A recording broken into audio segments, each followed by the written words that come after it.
مبارك الطيبين. ودي أقول لكم حاجة. الحاجة هذه يعني يستحق اللي بقول لك إياه تسويه الصراحة. انت تعرفون اني على عربية واني لا اقدر امشي ولا اطلع ولا اسوي اي شيء. اسباب يعني كثيرة. صح اني اسوي لكم مقاطع لكن ما تدرون ايش ورا المقاطع. تعب فيها، تعب يعني ما عمري سويت زي كذا. يعني التعب هذا صح، الواحد اللي يبغى يوصل حاجة لازم يتعب، هذا صح. لكن غير عن اليوتيوبر كلهم. اليوتيوبر ما شاء الله كلهم يمشون، لكن انا في راسي حاجة اني ابغى انشر، ابغى يلخمون كل المشاهير ان اول يوتيوبر عربي يعني على عربية. اوكي، هذا الشهرة، هذا باب الشهرة، وهذا انا. الحين لو انا امشي لحالي بالعربية ما راح اقدر. يلا لكن لو انتم دفيتوني ساعدتوني والله إن راح نوصل الشهرة بسرعة.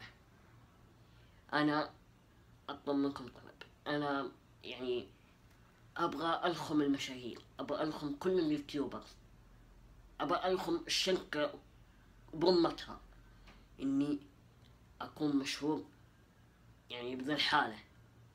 الله يسعدكم. أنا ودي إنكم تنشرون كل مقاطع، أي مقطع تحس إنه كويس أو المقطع هذا اللي تشوفه الحين انشره. والله يا عيال إن ما بيصير لك شيء لو نشرت المقطع. الله يسعدك. شفت المشاركة هذا في حاجة عندك لايك وديسلايك، والمشاركة حطوا مشاركة، حطوا انشر في الواتساب، أبغاك تنشر في كل مكان. الله يسعدك. بس أبغى 1000 مشترك، أبغى 1000 أخ وأخت أخوان. الله يسعدكم ووفقكم. خلينا نكون يد وحدة وانتم تدعموني بعد الله، وسند لي بعد الله. الله يسعدكم. انشروا ذا المقطع ويوفقكم. وآسف إن هذا المقطع قصير، لكن بس أبغى أقول لكم وقف ومؤقتا مدة أسبوع أو كذا 4 أيام، وبشوف دعمكم هل أنتم معي أو لا. والله يوفقكم ويسعدكم. مع السلامة.